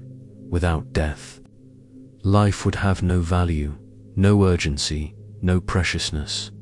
Without endings, there would be no motivation to make the most of beginnings. Without the underworld and its careful order, death would be chaos, an arbitrary and meaningless cessation of existence. Hades provides what is needed, what is essential, what allows life itself to have meaning. But this truth is not easy for the living to accept, and so he remains in the shadows, misunderstood and undervalued. You walk now through a final memory, the most recent, the most telling. Hades stands at the entrance to the underworld, looking up at the world above. The sun is setting, painting the sky in shades of gold and crimson, colors that never appear in his twilight realm. He watches the display with quiet appreciation, remembering when he too walked under such skies, when he too lived in the world of change and color. But he does not regret his choice, does not long to leave his post and return to that bright world. He has found his purpose here, in this place of shadow and stillness. He has created something meaningful, something necessary, something that serves the greater good. He rules not for glory or recognition, but because this work needs to be done, and he is the one who can do it. Persephone joins him, taking his hand in hers, standing beside him as they watch the sunset together. "Do you ever wish you could go back?" she asks softly, "to the time before, when you were not bound to this realm?" Hades considers the question carefully, as he considers all things. "No," he says finally. "I have found my place here. This is where I belong, where I am needed. The underworld is not a prison, it is a responsibility, and I fulfill it willingly." Persephone smiles and leans against him, and together they watch as the last light fades from the sky. Then they turn and walk back into their realm, into the twilight that is their home, into the kingdom they have shaped together. The memory fades, and you are left standing in the quiet pathways of the underworld, your heart full of understanding. Hades is not the villain of this story, not the dark and terrible figure that so many imagine. He is a guardian, a keeper of balance, a god who chose duty over glory and has never wavered in that choice. He is misunderstood, yes, but he does not let this misunderstanding change who he is or what he does. He simply continues his work, day after day, age after age, ensuring that death has meaning and that every soul receives its due. And in doing so, he serves life itself, though few recognize this truth. You walk on. Your understanding deepened, your respect for the Lord of the Underworld growing with each step. The story is nearing its end now, approaching the final truth, the ultimate understanding of what this realm and its ruler represent. But there is still one more part to hear, one more lesson to learn before you can rest in complete peace. Asterisk, you walk now toward the very heart of the underworld, toward the place where all truths converge and all understanding becomes complete. The path has led you through so much, shown you so many facets of this realm and the God who rules it. And now, as you approach the end of your journey, everything comes together in a final moment of clarity. The palace rises before you, its dark stone gleaming softly in the eternal twilight. You have circled back to where you began, but you are not the same as when you started. You carry with you now the weight of stories, the understanding of purpose, the recognition of balance that sustains all existence. The gates stand open, welcoming you deeper, inviting you to the throne room itself. You step through corridors of polished stone, past pillars carved with ancient symbols, through halls that echo with the whispers of eternity. And finally, you stand before the throne room, its great doors open wide. Inside, seated on thrones of black marble veined with silver, are Hades and Persephone. They do not look down at you with judgment or assessment. Instead, they regard you with gentle recognition, as though you were an old friend returning home after a long journey. Hades sits with the quiet dignity that defines him, his dark robes flowing around him like shadows made solid. His face is solemn but not harsh, ancient but not weary. His eyes hold within them all the ages he has witnessed, all the souls he has guided, all the justice he has dispensed. Beside him, Persephone radiates a different kind of power, softer but no less profound. She wears a crown woven of pomegranate flowers and asphodel, symbols of both realms she inhabits. Her presence brings warmth to the stone hall, light to the shadows, balance to the solemnity. Together, they are complete, two halves of a perfect whole, ruling in harmony over the realm of endings.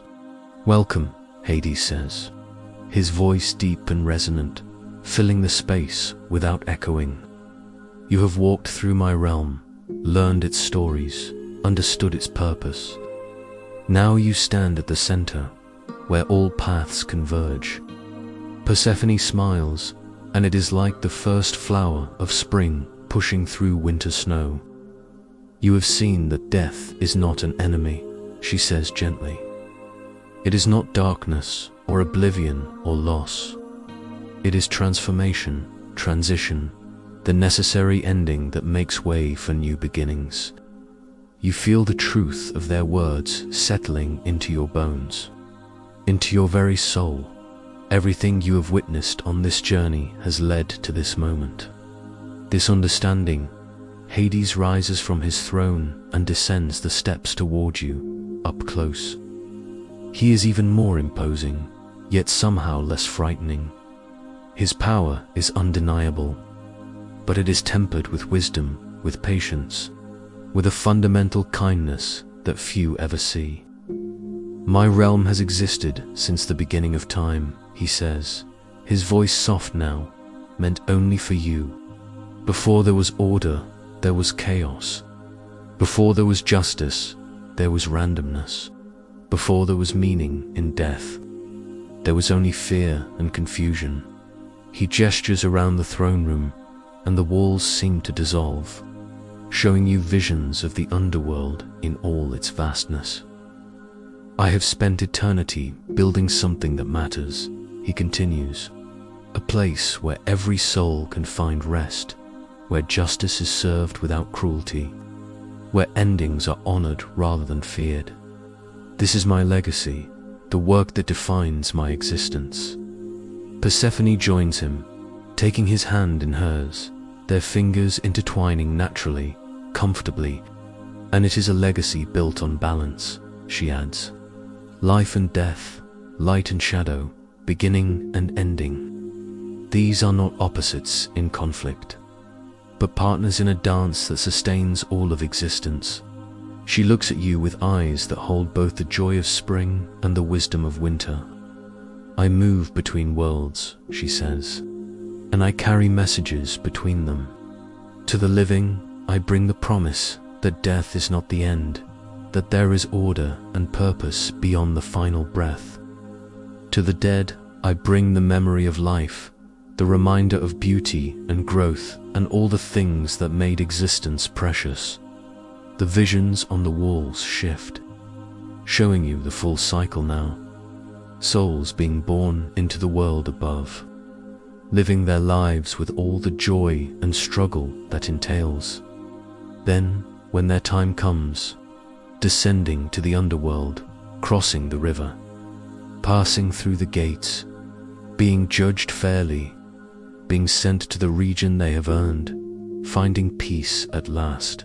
And some, after long ages of rest, choosing to be reborn, to return to the world above and live again. The wheel turns endlessly, eternally, and Hades stands at its center, maintaining the balance, ensuring that the cycle continues without disruption. Every soul matters, Hades says, and his voice carries absolute conviction. From the greatest hero to the simplest farmer, from the wisest sage to the youngest child.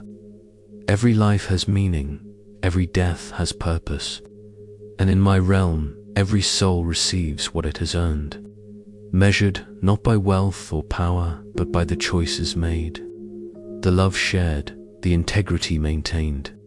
He pauses, and for a moment, something like sadness crosses his ancient face.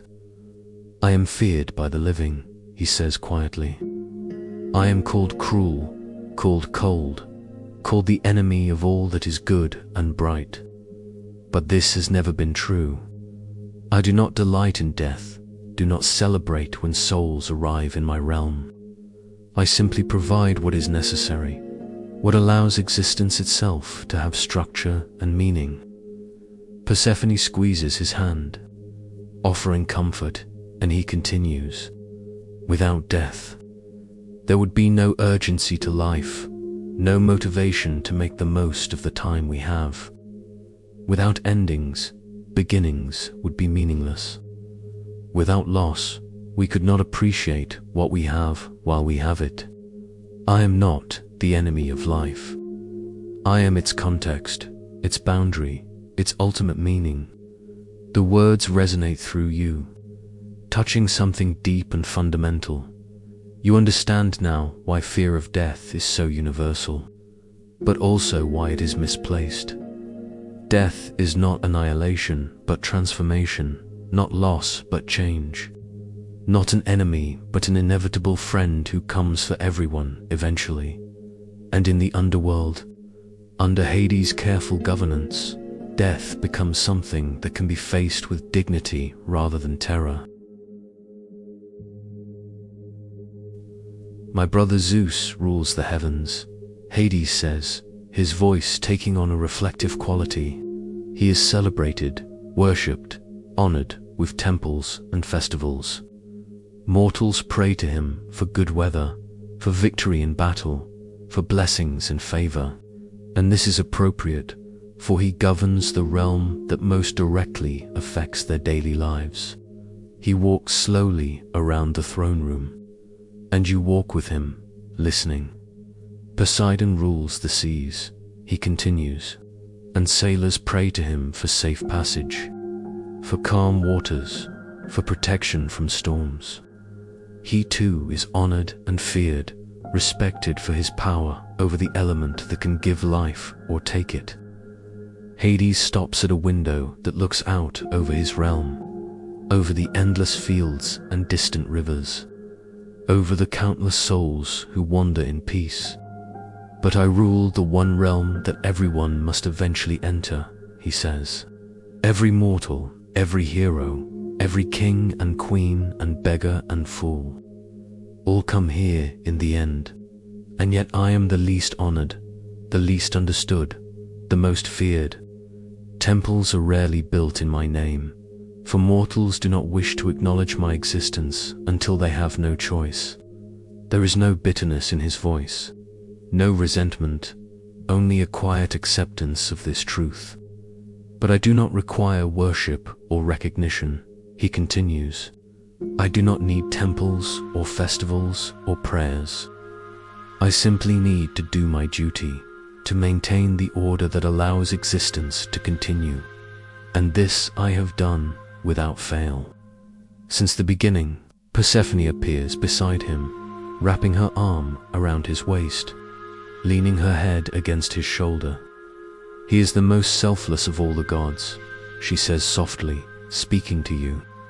He chose the realm no one else wanted, performed the duty no one else would accept, and never once complained or sought recognition for it. He is the foundation upon which everything else rests, yet he remains in shadow, unknown and unappreciated. Hades turns to look at her, and the expression on his face is one of such deep love, such profound gratitude, that it takes your breath away. I am not alone, he says gently. That is enough. I have you, and together we have built something worthy, something that serves the greater good. This is all I have ever wanted, all I have ever needed. They stand together in the window, silhouetted against the twilight of their realm. Two figures who have found purpose and meaning in a place others fear. And you understand that this is the true legacy of Hades, not power or dominion or fear, but service. Service performed with dignity, with justice, with unwavering commitment across all of eternity. The scene shifts again, and you find yourself back in the throne room. But now you see it differently. The dark stone is not oppressive, but protective, creating a space of safety and order. The shadows are not frightening, but soothing, offering rest to weary souls. The silence is not emptiness, but peace, the profound quiet that comes when all struggles have ended. This is a place of rest, not punishment, a place of justice, not cruelty, a place of transformation, not annihilation. And Hades is not a dark and terrible god, but a guardian, a keeper of boundaries, a maintainer of the balance that allows all of existence to function. When your time comes, Hades says, speaking directly to you now, when you make your final journey to this realm, you will be welcomed, not with judgment or condemnation, but with fairness and understanding. Your life will be measured not by how much you achieved or how powerful you became, but by the choices you made, the kindness you showed, the integrity you maintained. Persephone nods in agreement, and you will find that death is not something to fear, but something to accept as natural as necessary. As the completion of the journey you began when you were born, the throne room begins to fade around you, growing softer, more distant, as though you are slowly waking from a dream. But the message remains clear, carved into your consciousness like words in stone.